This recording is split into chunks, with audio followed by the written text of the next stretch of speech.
behind it, that a caravanserai was, hold on a sec, I'm on repeat. Here we go. Cool. So basically, a caravanserai was something, it was a prominent and permanent and necessary feature in a lot of our traditions, especially through Central Asia and Middle East. Now, the idea of a caravanserai was that it was a space where people in the middle of their journey, in the midst of a long adventure, would come and it would be a safe haven. And the idea behind it was that people from all over the world would come together, they would share their goods, they would share stories, and they would share adventures. And people would exit the caravanserai and they would take whatever they had learned, whatever they had gained, and they would embellish their journeys in the future. Now, the BENI KARAVANSERAi, the idea behind it, largely inspired by my father, who believed that like storytelling was our produce of today. As people of diaspora, we might not have gold, we might not be trading in physical goods, but what we carry, what our worth is our heritage. And imagine if we created a space where we could learn from each other's stories and see where we're different, but also see where we kind of merge and converge as people of very different backgrounds. Today is the first episode. It's going to be very cash. The idea behind it was to kind of recreate that kind of lounge hospitality that one might witness, especially during the month of Ramadan. And we just kind of want to highlight certain people and hear from them because we believe that their story is something that we can all learn from. Before I do, I want to introduce some co-hosts who will be helping me through everything today. I'm going to throw it and I want you to catch it, Ali. My boy, Ali Hussein. Oh, yeah. Thank you, Nadir. Ali, say hi in 20 seconds. Tell me about yourself. Me? Oh, so I am a carpenter, full-time carpenter, studying urban design at the University of Westminster.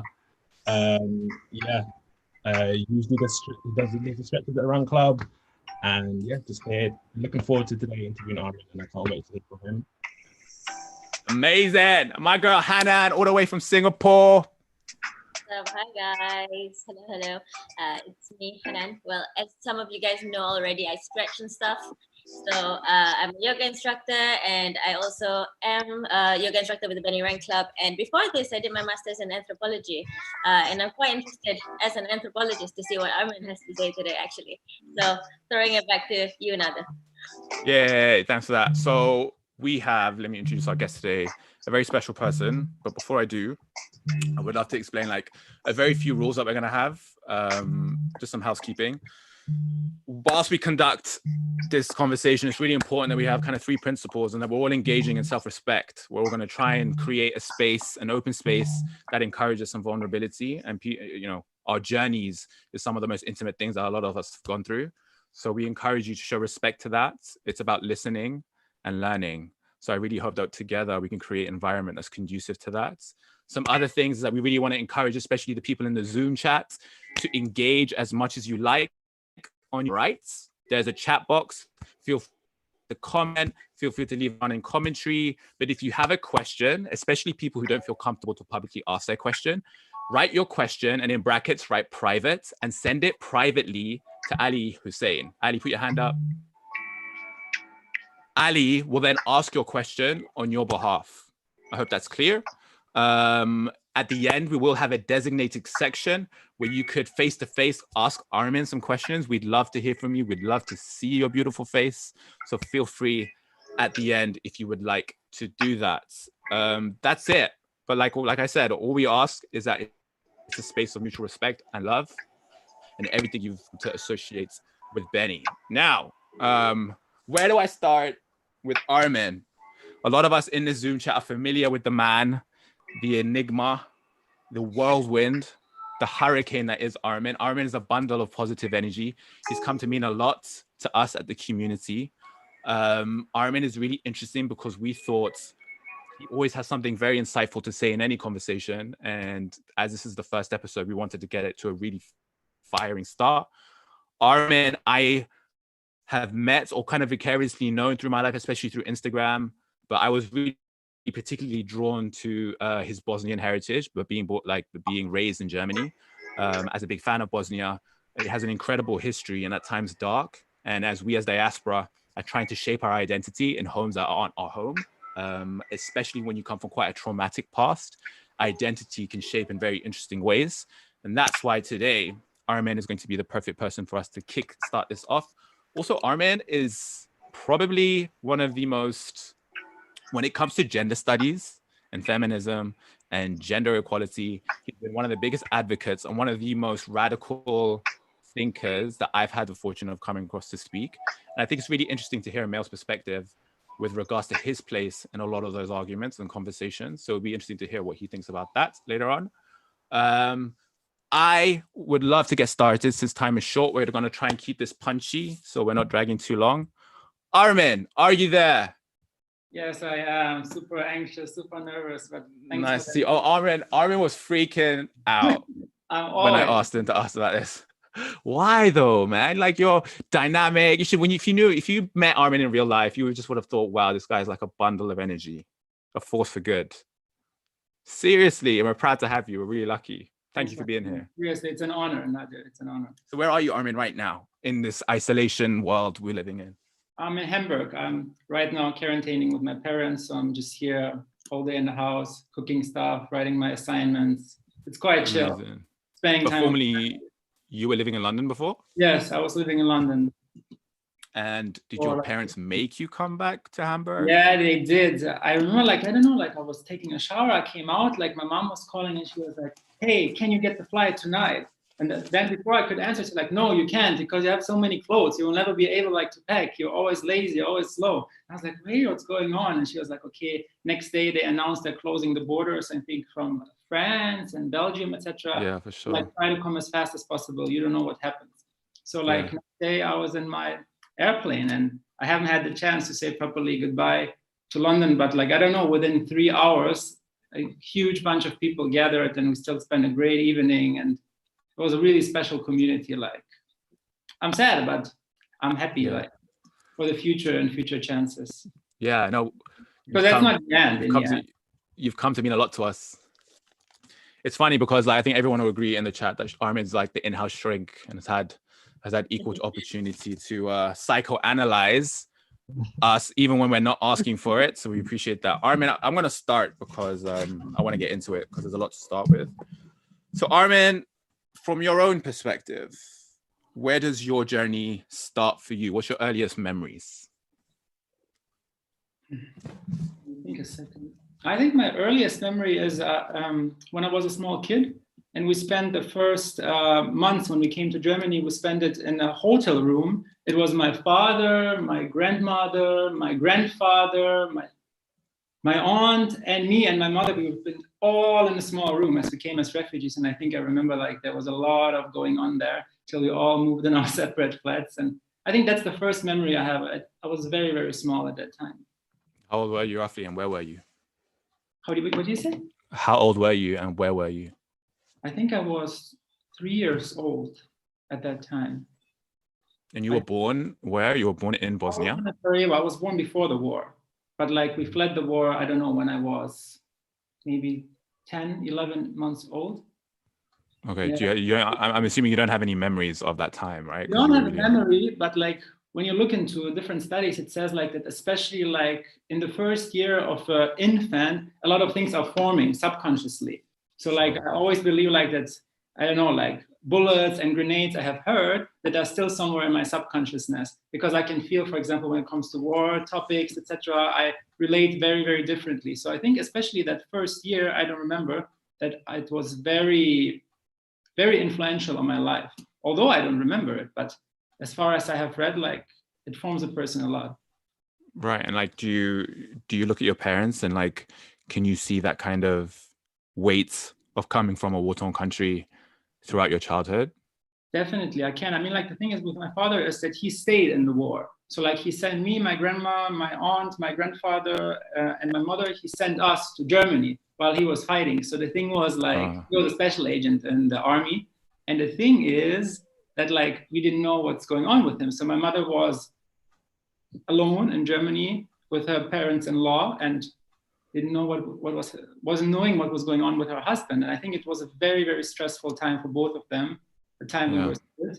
And definitely you can see, I mean, like such a thing like shapes you as a person. And I think it gives you a completely different perspective on the world, because no one was assuming that a war will happen and such a horrible thing like a genocide, like it was something even believing that it's possible. Right. So like, so growing up, like when you reminisce, especially as diaspora, did you grow up in quite a culturally Bosnian home? I'm assuming you did, right? So you hold on. Did you find that your family held on to that Bosnianness as much as they could as a result? Definitely. I mean, like they were quite extreme, but in a positive sense. So we weren't allowed to speak German at home. And my parents were saying, like, if you speak German at home, you will not be able to learn Bosnian properly. And you have the chance to go to the school and learn German. And I remember, like, for me, it was easy because when we came to Germany, we didn't know what will happen. Like, will we be sent back? So we expected every moment to have been sent back, because the thing at that time was there was a certain law when the war ended, they sent most refugees back to Bosnia, as it was again a safe area. And then just a few families stayed, and like we were already like preparing ourselves to go back. So for that reason, I wasn't introduced like to children speaking German. But when my sister was born, like it was quite difficult because my mother picks up, for example, the kindergarten and asks her something in Bosnian, she responds in German. Then like, can you say it in Bosnian? Then she says, but I don't know this word. Then my mother gives her the word. Then let's make the sentence. So they put a lot of effort in, like for us to learn Bosnian. It was so important to them, and I'm so grateful because it opens me so many chances. I mean, like when I go to Bosnia, of course, like I'm diaspora, but I would say I feel less of a stranger than many other people that haven't had the chance to learn their mother tongues so well at home, that haven't had the chance to travel so often, because Bosnia is just like so close by, 20 hours with the car and you're there. So your sister, you said, doesn't speak Bosnian as well? She speaks Bosnian well, but I said it was a lot of effort my mother invested. Her being born in Germany, going to a German kindergarten where she was speaking more German to maintain a good Bosnian and to learn it. Yeah, I feel you. And like, but was there not an incentive for you to be more German growing up as opposed to like Bosnian? Because where did you grow up? In Hamburg? Yeah, in Hamburg. In Hamburg, where there's a big Bosnian community for you to tap into with your family? Yeah, it's quite big, for sure. It is. All right. So you had enough Bosnianness around you to feel like I was Bosnian. Definitely. So and going back to the question before, I'm really interested to know if like the trauma of the war continued in your house, and what did that look like? How did that manifest in your upbringing, where you were starkly remembered, where you were reminded that you are a war refugee or you come from a traumatized history? Always, because the thing is, like when you have a bunch of Bosnian, I don't know, sitting and gathering around and drinking coffee, like they divide their personal history always in prije rata and posle rata, which means like before the war and after the war. So all conversations rotate around this saying. It's always like, we had this in the supermarket before the war. Now we have this after the war. So like completely random stories are divided in this traumatizing moment, because of course things changed, like Yugoslavia fell apart, Bosnia became a democratic state. Like there were a lot of things going on for people like to divide their history. Yeah. So like it was always something I was remembered. And I think I always felt also with my father that he saw a lot of stuff. And I could always feel it because like he had sometimes like tensions, and like we talked often about it. And he said like definitely like I would consider myself a war traumatized person, and like it affects me as a person, like, and it will always stay with me. And that's an important thing to understand. And I think a lot of people in Bosnia especially like are on antidepressives, etc., because like they don't have the facilities and there's not the support to process such a thing. It's lacking. Okay.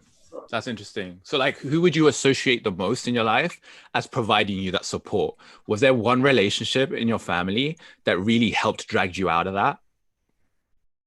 The thing was, I didn't think it was ever such a huge burden for me. Like, if I'm completely honest, it was just something I was used to. I think there was more a thing I was angry about. I remember like, I was always like very outspoken. I discussed with my teachers and I think they hated me. Like some of them at least did. Yeah. The thing was, I remember like when I was like 14 or 15, like we did the Holocaust a lot in school. So I think like 5 years we studied the Holocaust. We studied in political studies and history, and we read like the dictionary of Anne Frank in our German classes. And then I realized like, whoa, we have Afghani people in our classroom.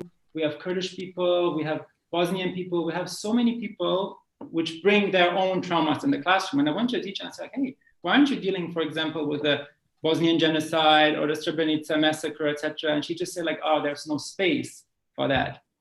And it was for me quite like, quite weird, because especially in Germany, many schools are inviting eyewitnesses who survived the Holocaust. And for example, they're inviting, I don't know, an 80, 90-year-old person, which is super important and I love. And it's so important like to remember that part of the history. But for me, it was like when I started asking questions to my parents, like, do you know people like who've been in a concentration camp or in a rape camp? Then my father said like, hey, do you know that woman, for example, who lives up the street? She's like, she's a protected witness on the International War Criminal Court. I was like, whoa. And then like, oh, those three brothers, they have been in a concentration camp. And these have been like, I don't know, 35, 40, 45-year-old people that look young. And it was kind of shocking for me to see that their stories aren't represented and that their stories aren't heard, especially as there's a rise of Islamophobia in, I think, in whole Europe, and I think we all are affected by it. It was so like, when I went to the internet and I read like comments on like Islam, society, etc., there was always this one sentence I could see in the comment section, and it just shocked me every time the same. It was like, not all Muslims are terrorists, but all terrorists are Muslim. Then I thought like, what is my history? What is my history? My house being burned down because I'm a Muslim, because my family was Muslim. All this massacres performed because of a religion, because of a cultural identity. And it was quite difficult for me to see that like, that I don't have the chance to properly like give voices to the one I want to give voices. And I think that I was early reflecting on. Yeah, that's super interesting. I think like Nina on the side has just written something that I was thinking exactly. And she's asking about the thought of generational trauma, how we as young people, do you feel like we inherit the difficulties of our parents? Has that been an experience to you? And like, is there a particular moment where that was quite obvious to you?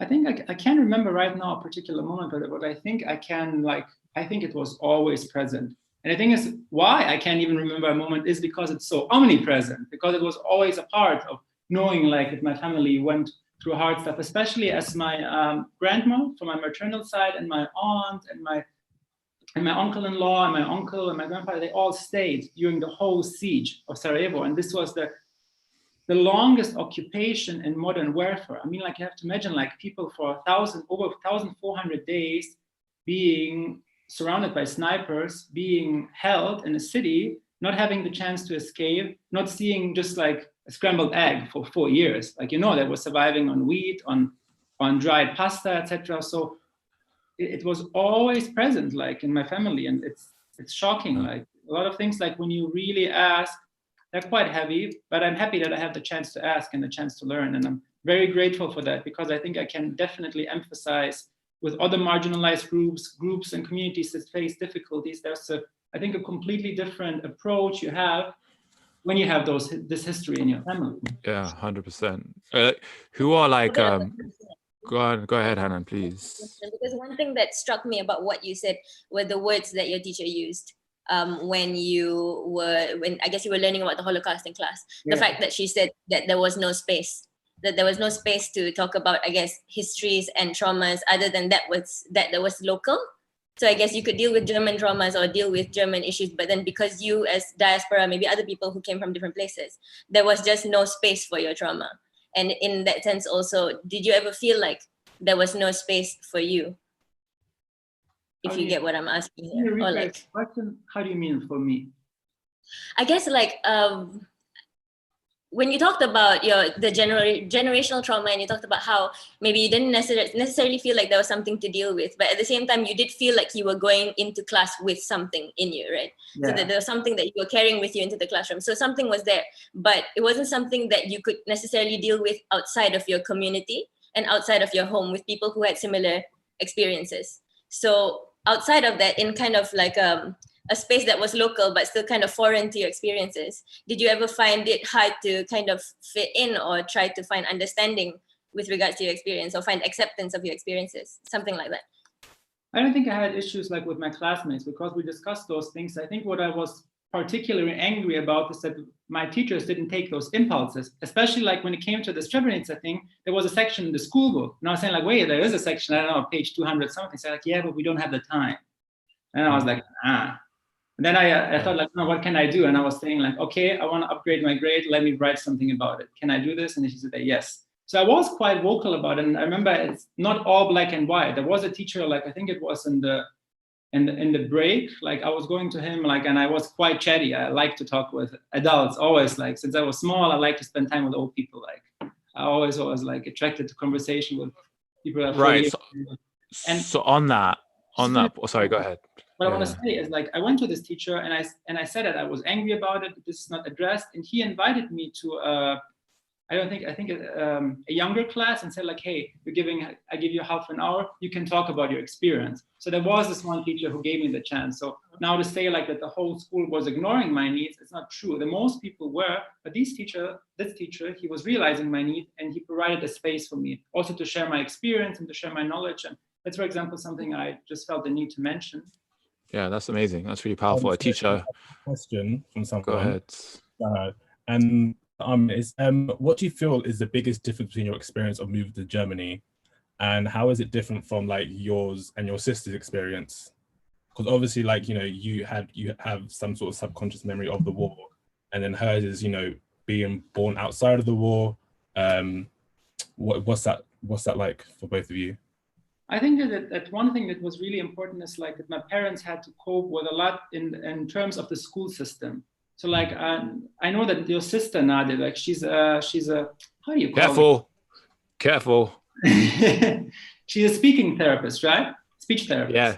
Now, remember, I had, when I was a child, I had speaking issues and I was stuttering a lot, etc. And like the teachers, like they were sending me to the school, and I was a quite rebellious child. I was beating everyone up, etc. And they said like, okay, we should send this kid, like this is so problematic. We should send him to a school for disabled children. And when my mother heard that, she was like, kind of like, she hadn't had the proper like language skills to express like her issues with that in this context, she still like found like an art therapist for me, like to help me with my speech. And when the woman heard that, she said like, hey, they're so stupid. Let's do an IQ test for the child. What came out? Over 130. They gave it to the teachers, and then they said, oh, okay, we have to rethink that. We have to find other possibilities. So if my mom wouldn't step up for me, they will send me to a school on the periphery of the city for disabled children, where I wasn't disabled. So that's the thing, like what many parents face is that like there have been so many kids in this society which have completely wrongly been assessed, where there wasn't any sensitivity of their particular needs, and which ended up in the end in a vicious cycle of unsuccess and depression, just because nobody believed in them and the parents had the chance to fight those who were in power over the children. And I had the fortune that my mom was so persistent, although she barely knew German. And that's something I can always be grateful for. And it was so pushy when it came to so many things. And it wasn't easy for them. Yeah, I think it's really nice how you've lamented and paid respect to your mother's role in that. Could you talk to me more about that? Like, assuming that your father was quite absent for a lot of your life, was your mother the biggest role model in your life? The thing is, he wasn't absent. Like he came like during the war. He came like a few months later. He came to Germany and joined us. So okay. I also grew up with my father. I did. Okay. So who would you say was the most? I mean, we don't have favorites, do we? But like, who was like? God, they will see this. I have to be careful. No, okay, so not favorites. So tell me about like a significant role in your life that someone played that was really formative. For me, like my grandmother was a massive role in my life, and like she taught me lots of things that my mom and dad could never, right? But like, is there someone in your life, in your family, that was particularly impactful? Not most impactful, but particularly impactful. I think what was really, really particularly impactful were my two grandmothers. I have to say for sure, because like when we moved to Germany, my grandmother from my father's side, she was with us. So I grew up with her. Like, and when they were sent to Bosnia, I was missing that part of my life. And what I'm always grateful for my parents, that they invested so much in us having a strong relationship with our grandparents. It wasn't just like, oh, okay, call your grandma for eat. It was like every few days, okay, come on the phone. Grandma wants to talk to you. And they were constantly, even when they haven't had vacation, they sent me to Bosnia to spend time with my grandparents. I had the chance to appreciate the wisdom of elderly people. Yeah. But as a youngster, did that irritate you as a youngster? Because I know, like, I'm speaking on my own behalf, like, you know, my dad, he always used to be the one to call all the family members and then like shove a phone in my face and expect me to speak to all the family members at the same time. And it would take like an hour of your day just catching up with people you maybe met once in your life. Part of me, honestly, was just kind of like, oh, like I have to like speak to this person and this person. Was that the same with you, or you actually enjoyed it? I loved it. Seriously, like when you read my report in the second grade, like, you know, they write always something down for the parents. It said, Armin, you're quite intrigued about the adult world. I think this explains why you sometimes don't play with the kids in your class, but go to your teachers in the break. And I love talking with old people. And I remember it because, like, when my parents were working, they sent me to my grandma's sister to take care of me. And I was a super mischievous child, a troublemaker. And I loved, like, always trouble. And I remember, like, once, like, this poor lady, I just need to tell the story. Like, I was taking her headscarf and I threw it from the 13th floor. And that poor lady, she went and picked it, etc. And I was like thinking, okay, like, now she got it. Like, what can I do? I was like 4 years old. And then, like, I made a ball and I put it in a toilet bowl, slush. And I said, like, okay, grandma, now hunt your headscarf. Wow. It was always entertaining me to be with old people, like, because I had so much to learn. Literally, you go with your grandma out in the park. Usually you just walk. She said, like, hey, look at this herb. Let's pick it. We can make a tea. It has this property. So every moment with them, you learn something new. And it was always so intriguing to me because it was just a natural process of learning. Right. Right. So two grandmothers, what that tells me, and I'm clutching at straws here, so correct me if I'm wrong. Two grandmothers who are particularly impactful in your life. The assumption is that you were raised with a lot of like female energy, powerful female energy, right? How did that impact your life, or how did you later on start to realize that had a profound impact throughout the rest of your life? That's a quite tough question. Give me a second to think about it. Like, because like whilst you think about it, I come from a family with particularly powerful women, and the reason I raise that is because there's a different kind of chemistry happening there, right? Assuming we are making assumptions about what it means to be typically feminine and masculine. My mother, for those that know her, those that don't anyway, is quite a powerful, headstrong, opinionated woman. And she was more hands-on with my upbringing as opposed to my father, who was a bit more hands-off. Like, and I learned from his example, as opposed to my mother, where it was a bit more hands-on. It was like, you know, day to day, and she was the one that disciplined me. My dad was just kind of this figure that I looked up at and like would try to copy his example. But there's a different chemistry there, as opposed to if my father was the main disciplinarian. I think it can have really like powerful ways of influencing how your life tends to go. Why I say this, because I know you in context, right? And now I look at you as a 28-year-old man, right? Too old, yeah. Well, a 28-year-old man, and who our conversations around gender, especially, and you studying gender studies, for me, it tells me that there's a history there of like powerful women who've impacted you in a way that allows you to imagine gender on a lot more of an expansive way, as opposed to something that's quite narrowing. True. I think like there were so many examples, like especially like when I later started studying in my bachelor Islamic studies, and now I'm doing Islamic studies and gender studies. There were so many things like I was completely introduced new to. For example, like that people like say like, okay, according to classic Islamic law, the woman can keep her income. She doesn't have to share it, for example, like she just keeps it for herself. And for me, that was weird because like, who can just take a part of the income for themselves? Like, you have a family, you need to give children like those things for their teeth. You need to send them to piano classes. You need to do this. Who can do this? Because I and my family, we never had this like what are some other Muslim cultures, they do the separate like places to store money, one for the woman, one for the man. Because my parents, they were like, okay, let's put all in one at one table and let's see what we can do with it. And I think that was, of course, inspiring me to see like that they were so equal when it came to income.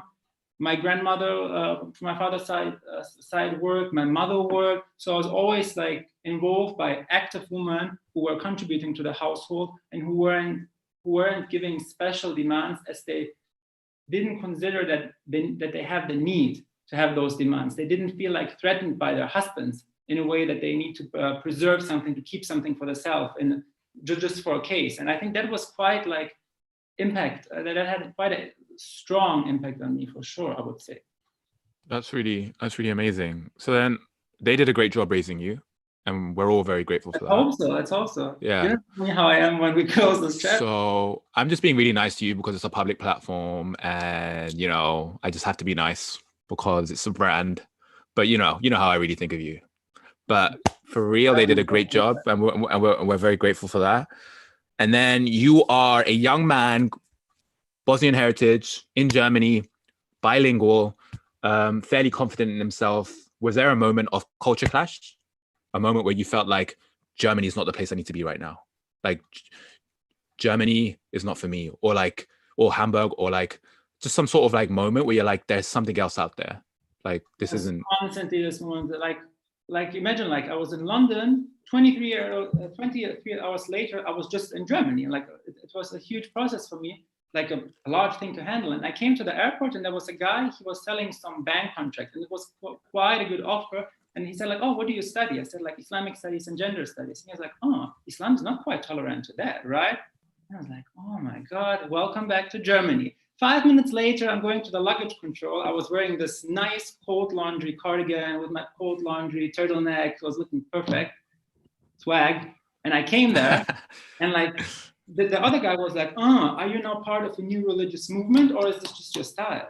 I was like, the frick, like, what are you asking? And then I was like, okay, welcome back to Germany. Everyone has to relate something to Islam, something to religion, criticize you for that. And, you know, it's always this experience. You're in Germany, you're angry. Then you go to Bosnia and think like, oh, it's all so perfect. 2 weeks later, you're like, these Bosnians, they are just thinking black and white. If you want to explain some with the context there, no. There's a saying like, zna se kako je, you know how it is. And it's something you hear always in Bosnia when you have a different opinion. Yeah, you can talk, but you know, we know how it is. And then I was always like, when I escaped Germany and came to Bosnia, I'm happy for the first 2 weeks. Then I want to go back to Germany. Then I come back to Germany, I want to go back to Bosnia. So it's always... That's really interesting. That's super interesting. You're literally caught in between these two really polarizing cultural poles, right? So like, where did you sit on that? Where have you landed between this Bosnia-Germany kind of conflict? I think I definitely realized like there's no perfect space and we need to create our own spaces. Especially as generations have completely different, have completely different outlooks and things. And I think like what we also need to understand is that we can have certain expectations also on our parents, on our grandparents, because they grew up in a completely different context. They're having completely different perspectives. And at least when I'm speaking about my family, they're kind of still in some aspect like rooted mentally and nostalgically and emotionally Bosnia in a completely different way than I am. Because I had the chances like to get proper education here, to fulfill my dreams, to get my scholarship, chances my parents didn't have, for example, like especially like when all those refugees came in the 90s and they had like degrees in medicine and agriculture, the German government was saying, we don't accept your degrees. So many people like ended actually up as cleaners, as workers on construction lines, construction sites, etc. And then like, I don't know, 15 years later, they were saying, oh, okay, now we have a law. And you know, like after 15 years, when you hadn't had your degree accepted and you're having children, you're in a context, you need to pay bills, there's not much progress for you anymore. And it was something my parents always, it was a bitter experience for them that the university degrees weren't accepted because like, the last term when I needed to finish the university degrees, the war broke out. And then the Serbian army, they tried like to eliminate all cultural sites. So they put the library on fire where all the grades were stored. So literally after war, they were in need to search the professors and get a signature that they attended the course, which is crazy. And, you know, they had 2 kids, they were in a different country, the grades weren't accepted. So they haven't had the chance to do the jobs they were thought to do, and it was quite difficult. And so they had always a strong emphasis on education, study. And I remember like they wanted always to be better. Like when I had an A degree, my mother was like, I see some B's, we can get better. What the heck? Like, but like, have you internalized? And sorry, Hannah and Ali, feel free to jump in whenever you want. But do you feel like you've internalized some of that guilt? And I say guilt because like, I think we all internalize how much our parents have lost as a result of their sacrifices. Have you internalized any of that? Often, like when I was in London, for example, and I was lazy or I was stressed about something and I haven't had the capacity to study, and then I was like lying in my bed and thinking like, hey, what will my parents do to have the chance again, to have such a thing, have a scholarship and go to London? And then I said, okay, get yourself up, make yourself a tea or a nice Bosnian strong coffee, you all know, and start working. So it's definitely something like when I start being like neglecting of myself, my career, I realized like, whoa, like you can't do this. The parents gave up a lot for that. They could have returned to Bosnia and tried to get their final degrees and do something, but no, they stayed for your and your sister's sake in Germany. So there's a responsibility for that. And they always say like, hey, we hope you get rich and you can finally buy us a house with like a flat in Bosnia and a flat in Germany. So there are some expectations. Yeah, but does that freak you out? Like, honestly, tell me truly, like, and Armin, be as honest as you like that must freak you out. It freaks me out. Actually, like, I don't know, it doesn't freak me out that much. Like, I believe in fate, and I believe like that everything is written for us, and like I mean, like, what can I do? I will try my best. They tried their best, and like hopefully it turns out the best, right? Like, that's the way I see it. Yeah, that's Armin, I got some attitude. I'm not so pessimistic when it comes to this, because I believe like things will go the right way when it comes to this, and I will have the chance to pay my parents back, if you can call it like this, payback. Yeah, that's beautiful. Ali, you had something to say. Yeah, I've got a couple of questions. They've been coming up on the side, but I've been just zooming in on what you've been saying. Just going back to your studies, a question here from Emily is, in your experience, do men and women process or experience trauma in different ways? Or is it possible to quantify it outside a specific situation? Well, that's a tough question. I mean, like, that's a question. Good question. That's a question people in gender studies. I mean, like, it's a question that's often discussed, and I think it depends on how do you see sex and gender, for example. There's one group of people in gender, and I would say it's the predominant strand that says, okay, all is socially constructed. There are different differences in terms of feeling, etc. Like, no, that's so strict. While there are other people saying, no, like female and male experience is different, but it's different like due to socialization, etc. And like, there's another opinion which says like, okay, like there's an issue with gender studies and social studies. It's like the results of medicine, neuropsychology, psychology, neurology, genetics. It shows, okay, there are some differences. So it depends on what perspective you take. And I still I have to be honest, like people ask me this question a lot, and I feel very comfortable with saying, I don't know. I still need to give this some thoughts, but I feel quite happy with not knowing, because like I keep myself open to anything to convince me. And I think it's a thing like everyone also needs to answer for himself and see like which arguments are more convincing. And I'm still not totally convinced by any side, and still in the process of convincing. Good answer, safe answer. Was there another question, Ali? Yeah, one more question. This is from Yusra, and I'm just going to add to it. So Yusra's question is... some sort of favoritism here, young man. All right. There's a lot of questions here, and you picked the one by Yusra, all of them. All right, there's a lot. These are private. That's why that's all. Okay. How does London compare to Bosnia and Germany? And then to add to that, obviously in the UK, how we judge people is, you know, kind of based off skin color. So you passing as like you're a white Muslim, obviously here you're seen as a white man, but in Bosnia, is it more of a case of the lines are more Christian? Like, is it more of a religious kind of, you judge more on religion, and how do you deal with that? Like the constant change in here and in Germany also for you? That's also a good question. Like, if I understood your question right, you're asking like, how do I deal with the different perceptions in different contexts, right? Yeah. And the thing is, I think like, I get quite angry, but later like if I'm like, I don't know, treated like, let me give you an example. For example, like I just got used to always being treated in a way I don't like. But I said like, okay, that's how it will continue your whole life. Either like you can be angry and be in your room and like cry and be depressed and say, oh, okay, this is how it will continue. Okay, say, I don't give a damn. I just go out and live myself and be unapologetically myself. And that's the approach I take, because I go in Germany in a Muslim community and they see the white guy, they see the blue eyes. They're like, oh, wow, convert, like, oh, we need to teach him something in Islam. They're like, oh, what are you doing? I asked the guy, it's like, oh, I study Islamic theology. I said like, oh, I studied that too. But let me explain you still like this thing in prayer. And I was like, okay, he can't look beyond these blue eyes. So like you have that experience. Then in Bosnia, like, I don't know, you go to a mosque and you know, like, okay, you don't like things going a certain way because you learned something different in the West. And then it's like, it's constantly like a negotiation and realizing, okay, there will never be a place where you can be 100% comfortable. But I think actually that's a great thing about life, if nothing is ultimate. I mean, like, I personally believe that the only ultimation lies within God, and seeing all those imperfections in life, I think it always brings you kind of back to the source, and it makes you realize how small you're actually in this world, and that there's so much to know and so much you don't know and so much you can't understand. And for me, it felt freeing for me to admit to myself that I don't know much, that there will always be stress in my life, and that it's a kind of like a motivation that always keeps me on going. And I feel like if I wouldn't have those conflicts and troubles and small things that bother me, that you will just like stagnate and not be progressive. Yeah, that's beautiful. That's a beautiful way of looking at Armin. I think everyone's in agreement that that's a great perspective of that particular difficulty. Now, I think we've got quite a nice picture of the context in which you were born and raised in. It would be great to get a picture of where you are at now in your twilight years of your 20s. You are now in London. And what are you doing in London?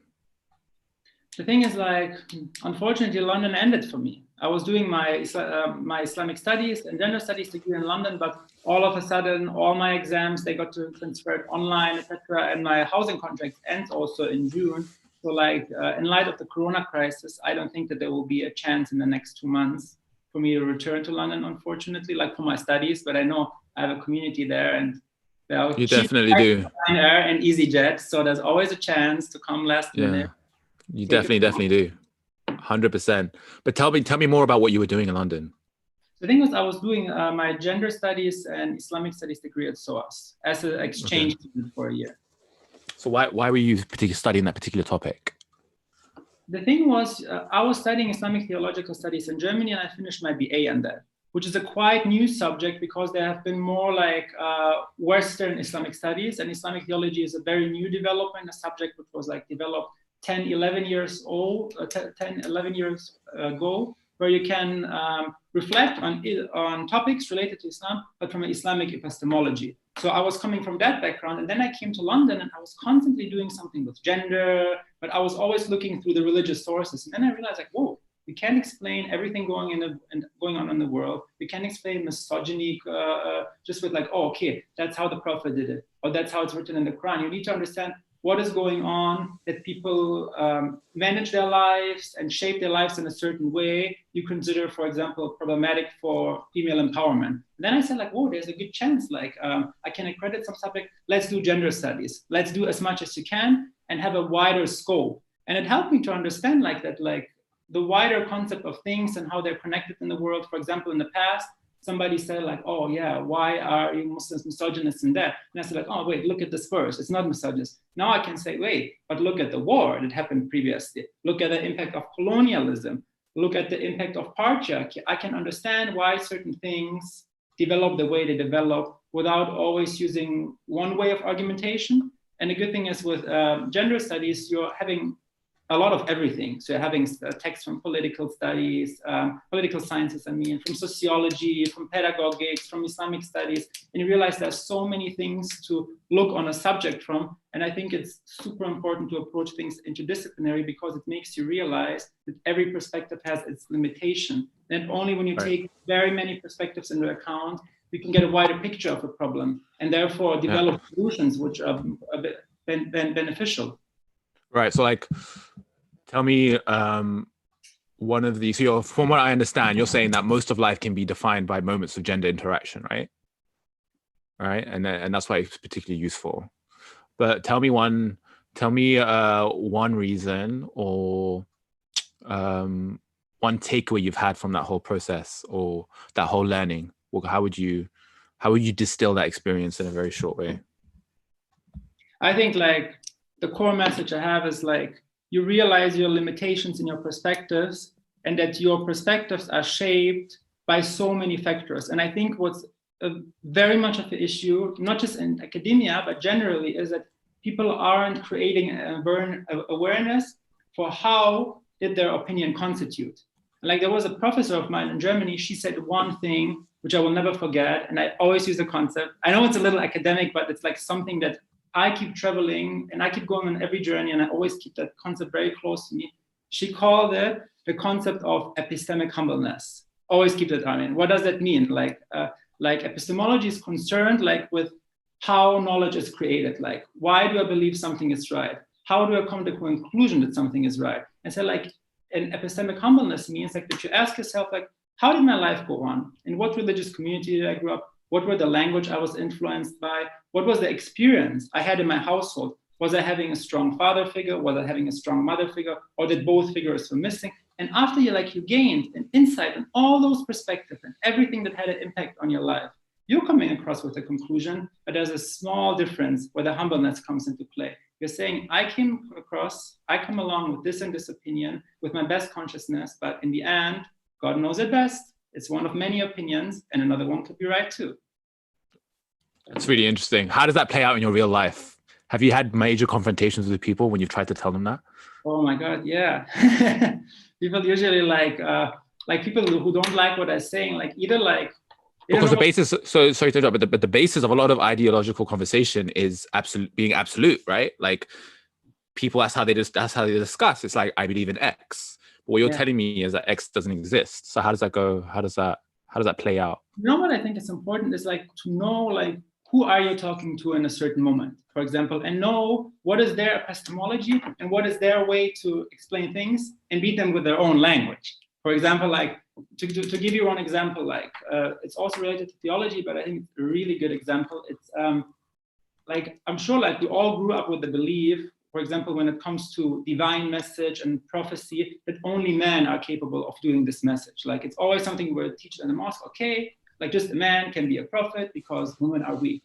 And then like people say this is tradition, and they're having all those names of great scholars like Ibn Arabi, Ashari, they're all loving them so much, but I actually don't know what they wrote. And then when I studied and realized like so many people who are, I would say, ideological figures and figures of identification in our Muslim community that they wrote and considered Maryam a prophet, it's a huge thing. And it's a question to ask yourself, what potential are you not enabling if you're not telling this thing to young people? You tell them this thing about the scholar, oh, he was so great, he was such a Sufi, he was such a Salafi, he was whatever, but you don't tell them such a thing which can change the perspective on women a lot and move beyond the state of, okay, women are weak, they're and inferior. And that's why I always, like, for example, like when I'm in a traditional setting, I'm not quoting some feminist, liberal academic from Boston University. No, I'm going back to the scholars they love so much and say, like, did you know that your scholar said that? And then like the confusion starts. But then what often happens is that people who are intrigued and saying like, wait, are you sure? Can you show me the source? Okay, I can send you the Arabic PDF, or I can send you the English text. And then like they start to change thinking because I gave them someone they relate to and they believe, and they consider this person as a credible and trustful source. And that's what I always try to do, like to adjust my language a little bit in the environment where I am in. And I, in my community, for example, if I'm stepping up for female rights or female agency, I never use the word feminism because it's very often connoted like with Western intervention, the forceful implementation of Western ideas, etc. But you can still make a point for something without using a certain word, which is like my mom is very happy right now. She would 1000% agree with you. Absolutely. Are you the only guy in your class? In gender studies? Yeah. Yes, I am.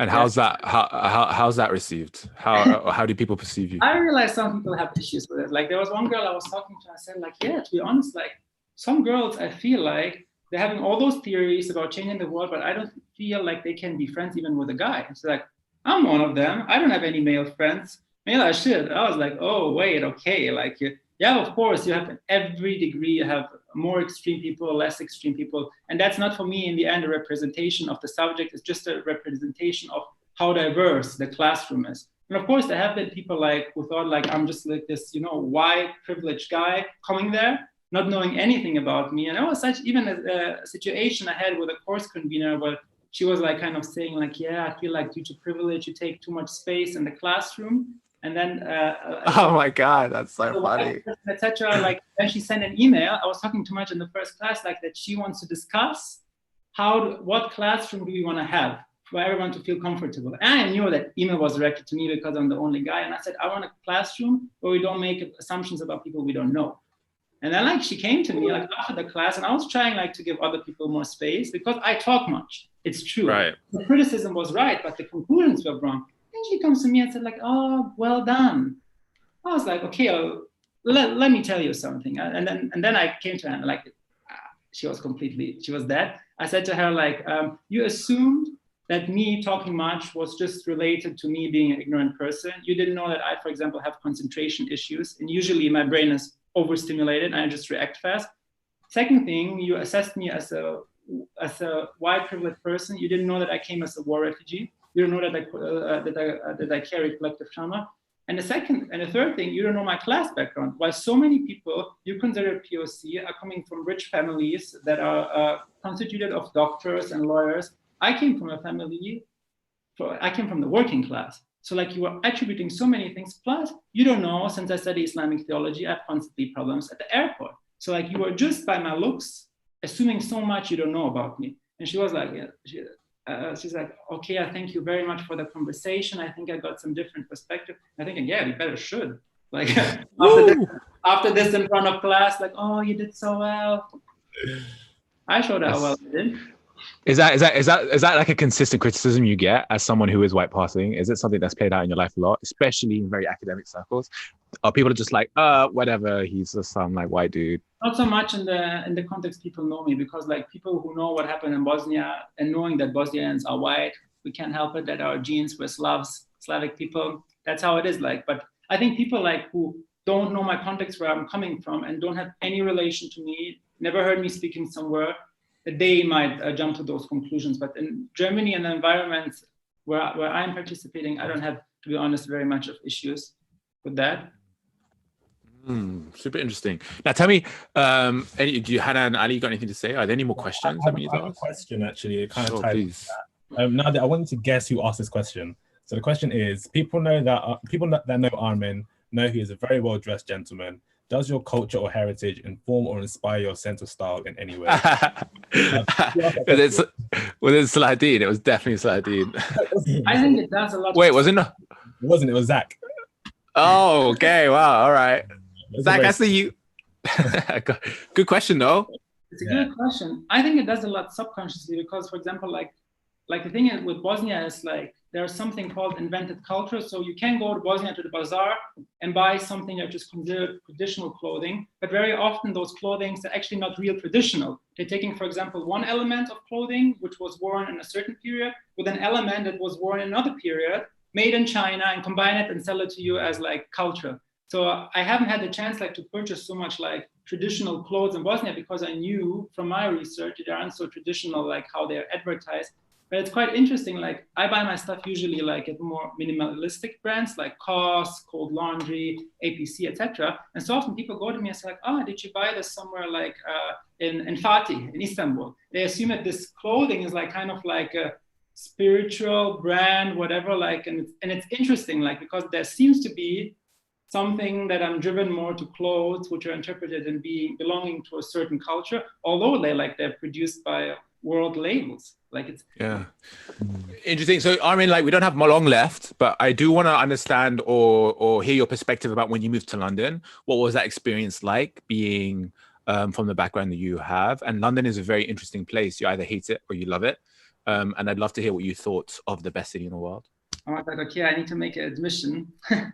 So when I came to London, I was a very stressed person. So I was constantly, the thing was, I was stressed, and it's firstly my fault. And I think my friend Dilruba is now watching. Like there was a moment we went to a travel in Uzbekistan, and we were chilling. We were sitting on a great traditional, you know, those kind of sofas, like which are a little elevated. We were chilling there.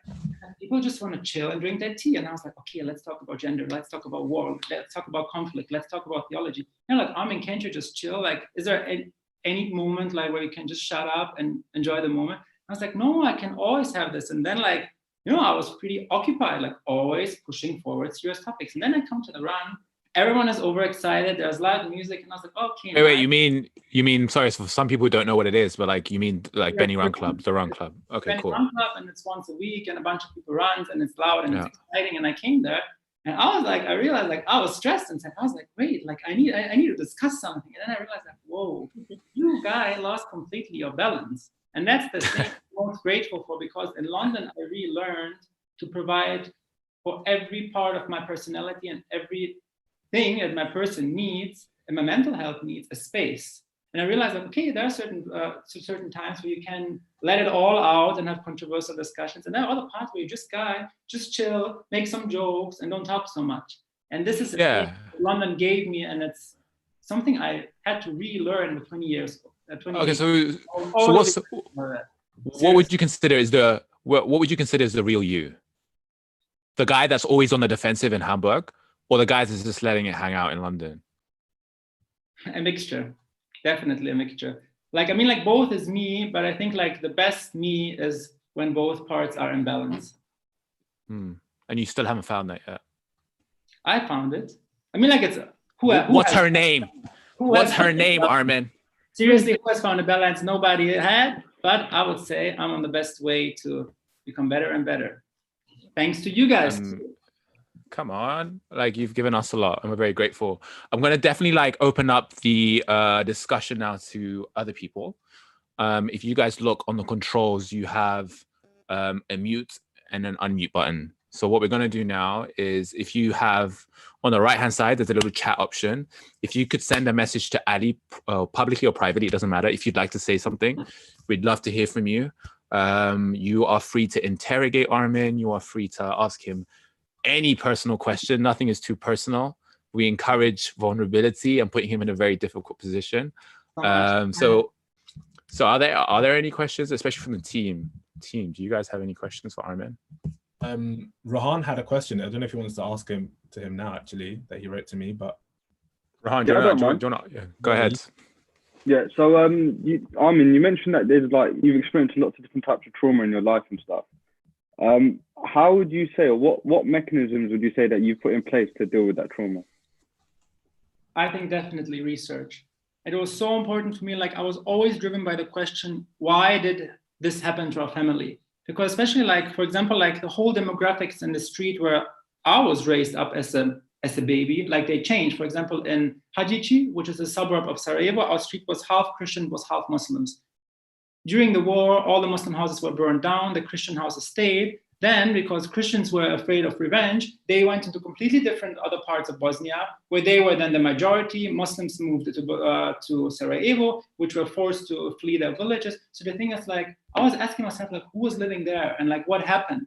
And I was always asking a lot of questions to my parents. I was doing a lot of research, and I have to particularly thank my parents, who were always very differentiated. And I know many people in the community, they say, like, for example, all Serbs are shit, all Croats are shit, they all killed us. And my parents are always like, no, you need to differentiate. And they gave me so many insights into stories. And my father said, for example, like, you can think that ultimately, you know, when you're 13, 14, you have a very black-white perception. And he revealed some stories to me. He said, for example, like, people don't know many backgrounds. For example, like the guy who rescued us was our Serbian neighbor, who was aware what other Serbs were doing and saying like, hey, take your wife, take your kid and flee. And I didn't know that story. And it gave me a completely different insight. And it gave me definitely a human insight to not demonize a whole group of people. And my parents, they were always pushing me to look a little further, to check, to research a little further. I was saying like, okay, what you see now is just one thing you see. Try to imagine what else could be there. Like, it was always this thing like they gifted me with, and I'm very, very grateful for that. And I was able like to process a lot of things because they were giving me the chance first to ask. And like when I had questions, they didn't answer them ever like black and white. They always showed me the grays and the light gray and the dark gray. If that answers the question. That's amazing. Thank you. Is there another question, Ali? Yeah, I've got a question from Sabach. It's really good. How has the genocide affected the identity and outlooks of the new generation born in Bosnia towards Islam? For example, we have like using some of Turkey, when they became a secular society, they kind of decided to leave Islam behind. Is that the same in Bosnia, or is it more than kind of looking back into their old ways and trying to hold on to their religion, or what's it like now?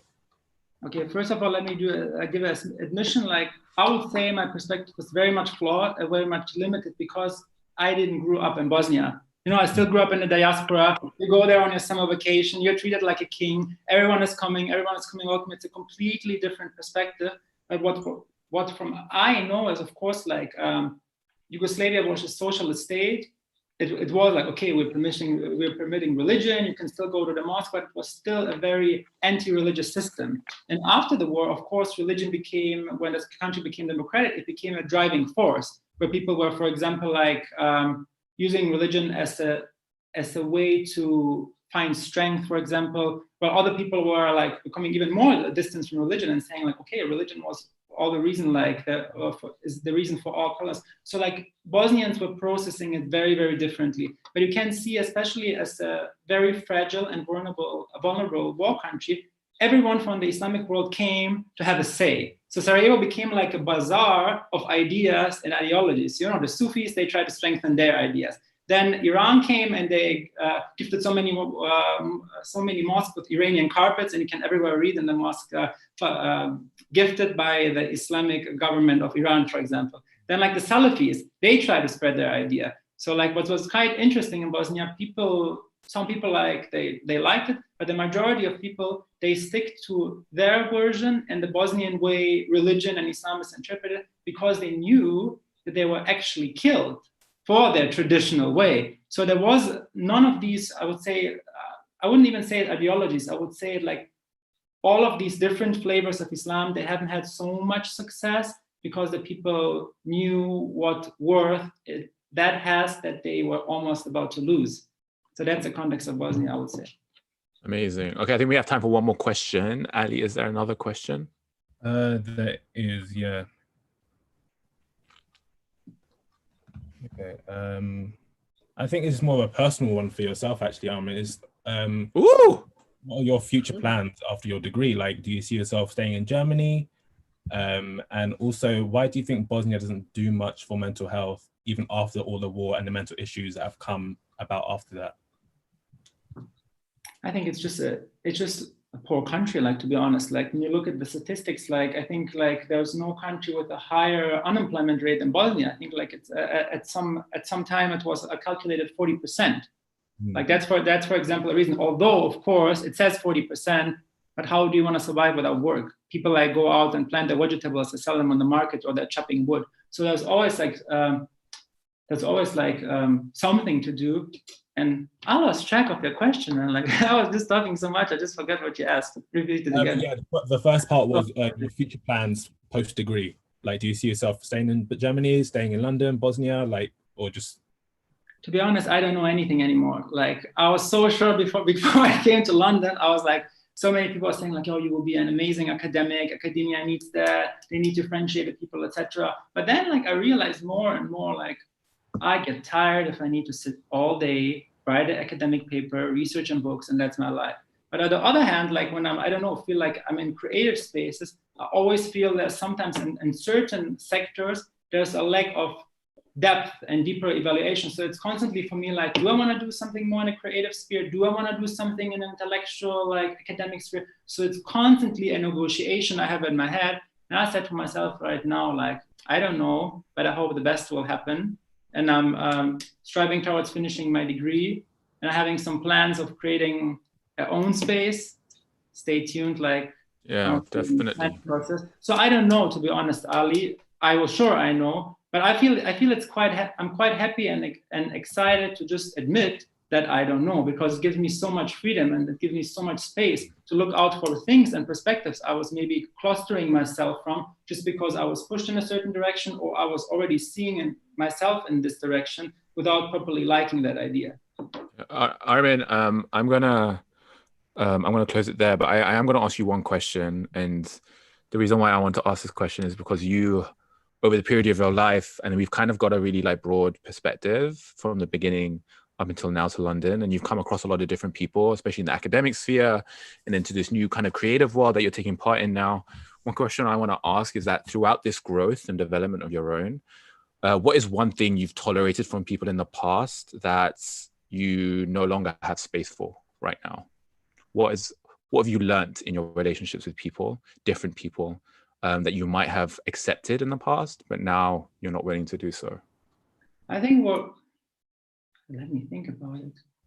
Like, I think what I, in the past, could easier handle was like hate, like, and discrimination. I was just like, okay, that person is stupid. But now, at least when it comes to me and my environment, I don't provide that space anymore. And you know that it's, of course, like for example, as a child from the Bosnian diaspora, when you're like in huge family meetings, usually younger people, they don't voice their opinion too much.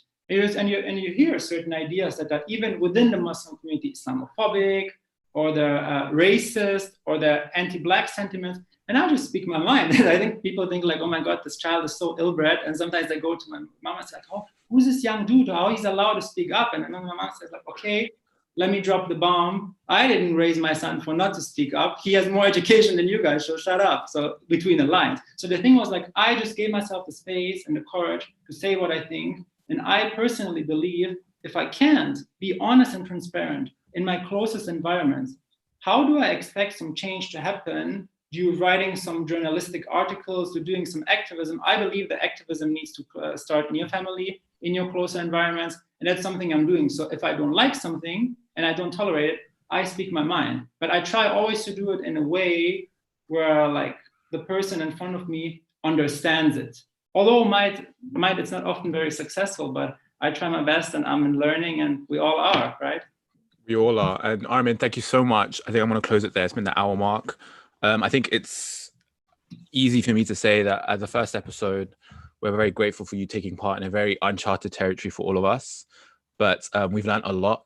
And I think in the chaos of the conversation, there have been some gems that we've taken away from it. And I'd love Hanan to kind of just distill kind of some takeaways that you took. And maybe we can all leave this thinking of the main points of today's discussion. Hanan? Sure. Hi, Armin. Well, the first things first, thank you so much for sharing your memories, your thought process, and your heart with us today, because I thought the things that you shared with us were really so beautiful. And I guess because this is the first episode, I wasn't sure what we were going to take away from it, but what I found I took away from it the most was your outlook, because even though everything was kind of framed in some really dark experiences, you have trauma, you've got also just life as a displaced person in a new country, and also just navigating different cultural pulls, whether it's in terms of your national culture, your religious culture, or even your gender, like all of these things that you have to negotiate in such a tricky territory. You seem to display this, like there's this strong undercurrent of humility, empathy, and positivity that seems to come through in everything that you do. And you drop some bars in there, not gonna lie. So some of the bars that you dropped that I'm just going to repeat here for everybody. I think one of the things that you said that was really powerful is that there's never going to be a place where you're 100% comfortable. And I think everyone here can relate to that, because we're all negotiating spaces that kind of clash with each other. And there's never going to be a perfect place, which is why we need to create our own spaces. And I think that's a really beautiful thing to reflect on, and something all of us can take with us as we reflect on the lessons that you imparted on us, and as we bring out of, we can bring this lesson out of this Caravanserai and into our own journeys, I think. So thank you so much for that, Armin. Thanks, Armin, and thanks everyone else for tuning in. Apologies if it's a bit rough around the edges over the period of the next few weeks. This will get better and better. I hope you like the setup. The idea that you guys are in the Zoom is because we'd love for you guys to contribute more directly. For everybody else, it's open to the public, so on YouTube Live. We're going to be doing this every week. It's part of our mind sessions for our series of Ramadan projects that we'll be doing. And very happy to have Armin kick that off for us. Next week, it will be Wednesday evening. I'll confirm that in a few days with the team. Thank you for being positive. Thank you for contributing. Thank you for being here. And we will see you guys next week, Wednesday. Love you guys.